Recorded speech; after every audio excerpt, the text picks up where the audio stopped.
오늘 하나님의 말씀은 민수기 26장 52절에서 65절까지의 말씀입니다. 함께 말씀을 읽겠습니다. 여호와께서 모세에게 말씀하셨습니다. 등록된 사람의 수에 따라 땅을 유산으로 나눠 주어라. 수가 많으면 유산을 많이 주고 수가 적으면 유산을 적게 주어라.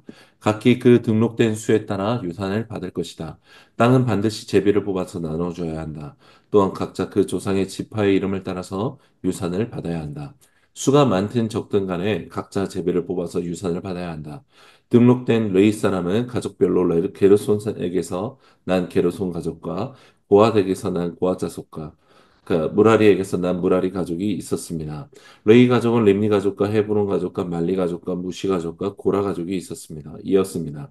고앗은 아므람을 낳았습니다. 아므람의 아내 이름은 요고베스로 레이의 딸이었는데 그녀는 이집트에서 레이에게 태어났습니다. 그녀는 아므람과 아론과 모세와 그 누이 미리암을 낳아 주었습니다. 아론에게는 나답과 아비우와 엘라살과 이다말이 태어났습니다. 그러나 나답과 아비우는 금지된 불을 여호와 앞에 들이다가 죽었습니다. 레위 사람들 가운데 태어난 지 1개월 이상인 모든 남자들은 그 수가 2만 3천 명이었습니다. 그들은 유산을 받지 않았기 때문에 다른 이스라엘 백성들과 함께 세지 않았습니다. 이들은 모세와 제사장 엘르하살이 등록한 사람들이었습니다. 그들이 요단강의 여리고 건너편 모압 평지에서 이스라엘 자손들의 수를 세었습니다. 모세와 제사장 아론이 시내 광야에서 이스라엘 자손을 셀 때 등록된 사람들 가운데 이 안에 포함된 사람은 한 명도 없었습니다. 이는 여호와께서 그들이 광야에서 다 죽고 여분네 아들 갈렙과 눈의 아들 여호수아 외에는 그들 가운데 아무도 살아남지 못할 것이라고 말씀하셨기 때문입니다. 아멘. 인구 조사를 마친 이제 후에 하나님께서 오늘 하시는 말씀은 무엇입니까?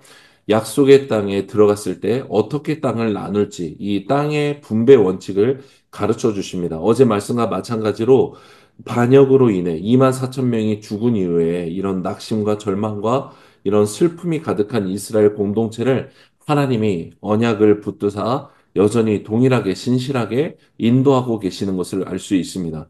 54절에서 56절을 보면 이 분배 원칙을 크게 두 가지로 볼 수 있는데 인구, 지파별과 가문의 인구 수대로 먼저 땅을 분배하는 것, 그리고 그 땅의 경계를 정하고 지파들이 정해지고 나서 그 모든 것들을 땅을 실질적으로 분배할 때 제비를 뽑아서 땅을 분배한다라는 것. 두 가지 원칙이 하나님께서 주신 원칙입니다. 하나님은 약속의 땅에 들어갈 때 또 함께 하시는 분이시지만 약속의 땅을 나누는 것도 직접 지시하십니다. 이것이 이스라엘 백성의 실질적인 왕이 바로 하나님이시다라는 것을 드러내고 계시는 것이고 그 약속의 땅에 들어가게 하시고 그 땅에 살게 하시는 것도 하나님이시기 때문에 온 세상의 왕이 바로 하나님이시다, 여호와이시다라는 것을 천명하고 있는 것이죠. 그저 하늘 위에 있는 신이요. 또 고대 많았던 지역의 신들 중에 하나가 아니라 또 인간들을 부려먹고 억압했던 당시의 신관에 입각한 신이 아니라 사람들과 함께 하시고 그들을 돌보고 계시고 인도하실 뿐만 아니라 직접 그 땅에 살게 하시는 그 땅을 직접 주시는 분으로서 하나님 당신을 드러내고 계십니다. 특별히 인구 수대로 땅을 주게 하신다라는 것은 믿음을 지킨 자들에게 하나님께서 신실하게 보상하고 계신다는 것을 보여주고 동시에 인구가 작은 지파라고 할지라도 또 그 슬로브와 딸의 이름을 굳이 어제 본문에 등장시키는 것도 남자가 없다고 소위 당시의 약자라고 배제시키지 않으시는 공평하신 하나님을 드러내는 것을 우리가 알 수 있습니다.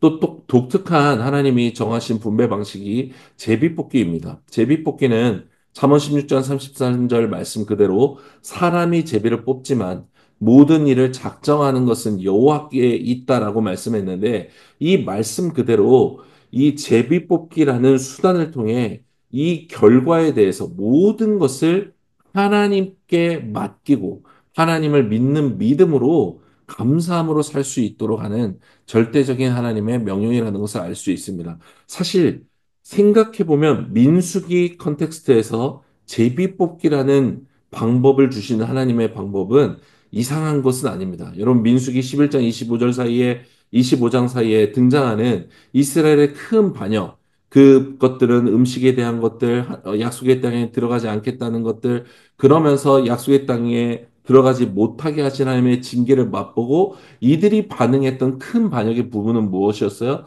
모세와 아론을 도대체 이제 왜 섬겨야 되냐? 왜 너네가 우리에게 왕노릇하냐? 이런 형태로 드러났거든요.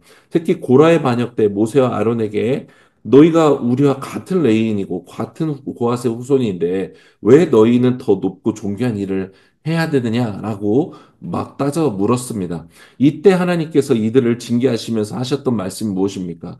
또 아론의 지팡이에만 싹이 나게 하셨다면 싹에 나게 하시면서 주신 말씀이 무엇이에요? 이것은 하나님의 주권적 선택이라는 것입니다. 모세와 아론이 특별히 인간적으로 잘나서가 아니라 하나님이 선택하셨다라는 것입니다. 하나님이 그러면 모세와 아론만 선택하셨습니까? 아닙니다. 레위 지파에 오늘 나오는 게르손, 고핫, 무라리 지파도 선택하셨고 각자에게 일을 맡기신 분이 바로 하나님이셨어요. 곧 일이 인간이 보기에 더 좋아 보이고 나빠 보이는 그런 일이 아니라 하나님이 중심이 계시고 하나님이 모두에게 하나님의 일을 맡기신 것이기에 비천하고 존귀한 일은 존재하지 않는 것입니다. 각자 부름받은 자리에서 살아가고 섬기고 감사하고 사는 것, 이것이 바로 하나님을 섬기는 것이고 그게 바로 나를 예배하는 것이다라고 가르쳐 주신 것이죠. 그렇게 정하신 방법, 이것이 바로 민수기에 흘러오고 있는 내용들이고, 제비뽑기도 사실 그와 마찬가지죠. 추정컨대 이 실질적으로 54절에서 56절의 방법대로 여호수아가 이제 약속의 땅에 입성하고 나서 전체 땅을 아직 다 정복하지 않은 상태에서 땅 분배가 이루어지죠. 그래서 지파별대로 인구수대로 땅을 먼저 구획을 했을 것이고 이제 제비를 뽑죠. 그러면서 가문, 지파별로 가문대로 그 땅을 실질적으로 나누게 되었을 것입니다. 당연히 나눠진 땅 중에는 여러분 험한 땅도 있고 기름진 땅도 있고 산악지대도 포함이 될 수밖에 없고 또 물이 있는 지역도 있을 수밖에 없어요. 그런데 이 땅 분배를 만약에 하나님이 직접 이렇게 말씀해 주시지 않았고 여호수아하고 지파의 대표자들만 모여서 이걸 했다라고 나눴다라고 생각해 보십시오. 끔찍한 분란이 일어났을 거예요. 하나님은 이것들을 미리 다 막아주시는 것이죠. 제비뽑기라고 하는 사람의 취향과 마음과 이런 생각들이 간섭될 수 없는 방식을 정해주심으로써 온전히 하나님의 주권을 인정하게 하시는 것입니다. 여러분, 이스라엘의 모든 사람들이 행복하려면 바로 이 하나님의 주권 아래 살아야만 했고 이 주권을 인정하고 믿는 믿음으로 살아야만 했습니다. 그래야 차별과 불평에 빠지지 않기 때문에 그렇습니다. 이것은 비단 약속의 땅에 들어가서 벌어지는 일이 아니죠. 이미 광야에서부터 시작된 하나님의 테스트였고 훈련의 시간이었습니다. 성막을 중심에 두고 여러분 똑같은 고압 자손 레위 지파의 고압 자손 출신이었지만 하나님의 선택을 받은 아론 가문과 모세는 이 성막의 동쪽 가장 존귀하고 중요한 위치에 위치했고 나머지 레위 지파 세 지파가 서남북으로 진을 치게 했잖아요. 그 밖에 둘레도 마찬가지죠. 영적 장자 지파였던 유다 지파를 필두로 동서남북 진을 치게 하시죠. 많은 이스라엘 백성들이 인간적인 문화와 생각으로 끊임없이 불평하고 원망하고 수치당했다라고 생각했을 거예요. 그래서 이 혈통적 장자 지파였던 루벤과 이 시므온 지파들이 나중에 이 고핫 지파와 함께 고라의 반역에 함께 했던 것 아니겠습니까? 왜 우리가 혈통적 장자 지파인데 동쪽에 진을 치지 못했는가? 왜 우린 장자 지파인데 이런 대접을 받아야 되는가? 왜 우리가 저들을 섬겨야 되는가? 인간적 생각, 나를 높이기 원하고 나를 사랑하는 생각에 빠지면 불평하고 원망할 것이 차고 넘치는 것이죠. 그러나 하나님은 명확하게 40년 광야를 통해 계속해서 말씀해 주시는 것이죠. 네가 아니라 나를 바라보라. 너희의 중심에 있는 나를 바라보라라고 말씀하시는 것입니다. 여러분, 하나님의 구름 기둥과 불 기둥이 가까이에 있는 사람들에게만 내린 게 아니잖아요. 보인 게 아니잖아요. 동쪽 지파 사람들만 본 게 아니잖아요. 만나가 여러분 동쪽 땅에만 더 많이 내렸습니까? 그게 아니잖아요. 왕이신 하나님이 계시면 그곳에는 바로 차별이 없고 슬픔이 없고 걱정과 고통이 없다는 것을 하나님이 친히 가르쳐 주신 것입니다. 그러나 그곳은 광야가 있는 곳이죠. 여전히 살기가 어렵고 고통스러운 땅이지만 그곳에 주님이 계시는 것을 너희가 볼 때 그곳 가운데 차별과 슬픔과 고통이 없다는 것을 보여주신 거예요. 제비뽑기는 하나님을 믿지 않는 사람에게는 도박과 같은 일인 것처럼 느껴지지만 하나님의 주권 아래 속한 사람, 하나님의 그늘 아래 있는 사람, 하나님 안에 있는 사람에게는 사실은 형식에 불과했다라는 것, 이것을 우리가 깨닫게 됩니다.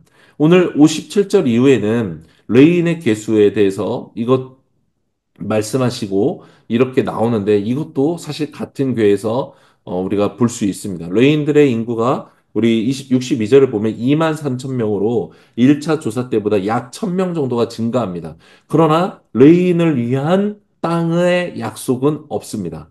여러분 이건 차별이 아니죠. 이미 레인들은 하나님의 소유가 되었기 때문에 하나님이 직접 이들을 먹이실 것이기 때문에 땅을 줄 필요가 없는 것입니다.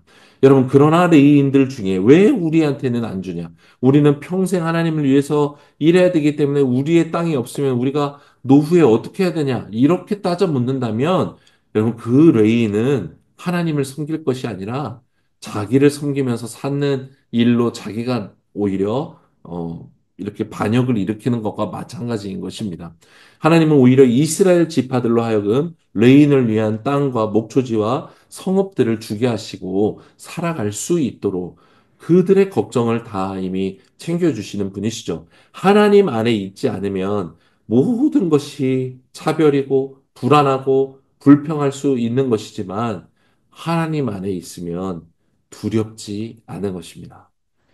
도리어 제비뽑기나 땅을 받지 못하는 환경은 레위인으로 하여금 더욱 하나님을 온전히 예배하게 하고 하나님만을 의지하게 하는 장치가 되고 환경이 되는 줄 믿습니다. 여러분, 오늘 우리에게도 똑같이 적용이 되는 것 같습니다. 여러분, 광야 같은 이 땅을 살아가는 동안에 여러분, 우리는 홀로 거하지 않습니다. 성령 하나님께서 우리 안에 거하시고 그 성령님으로 인해 우리는 하나님의 통치 안에 주권 안에 살아가는 하나님의 언약 백성이죠. 그렇기 때문에 내가 뭘 가졌냐, 나이가 몇이 되었냐, 내가 직업이 무엇이냐, 내가 노을 위에 얼만큼을 준비했냐, 이런 것들이 이 세상에서 육체에 미치는 일들은 가능하지만 여러분 영원한 하나님의 이 계획, 우리의 영원한 생명에 비하면 사실은 아주 점과 같은 순간에 불과할 것입니다.